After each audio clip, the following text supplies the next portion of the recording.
What's the multiple comparisons problem? It's a common mistake people make when they search for a significant result in a large pool of data. It's best illustrated with an example from epidemiology. In 1992, a group of Swedish scientists published a paper stating that power lines cause cancer. The news media picked up the study, triggering many governments and local governments into starting investigations, and understandably voters living near power lines wanted action. Other scientists and investigators could see that the detailed Swedish study was comprehensive.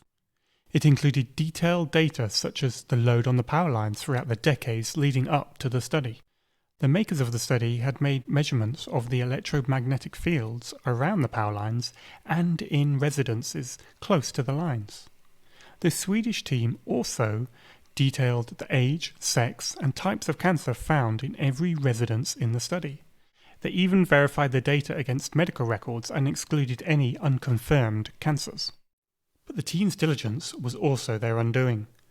They'd analysed so many variables for a correlation that inevitably they'd found one that matched the distribution of cancers. Not only had they kept trying until they found a problem, they had cherry-picked results that appeared to show what they expected to see, a rise in cancers. For example, some of their data showed fewer than expected brain tumours in the houses by power lines, when compared with houses in the control group. But they didn't think to report that the power lines had a protective effect against brain tumours. Why? Probably because they knew that was a random or chance variation in the data. The same randomness that appeared to show a cluster of healthier kids also randomly delivered a cluster of cancers near the power lines. What this shows is that if you keep looking for a correlation or connection in the data, then you will eventually find one. These days, the consensus is that there is little evidence of cancer from power lines. Scientists have techniques to help correct for multiple comparisons, such as the Bonferroni technique.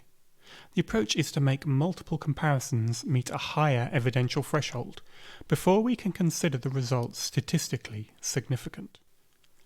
But the first step is to know that you might be a victim of the multiple comparisons problem and have inadvertently made patterns out of randomness.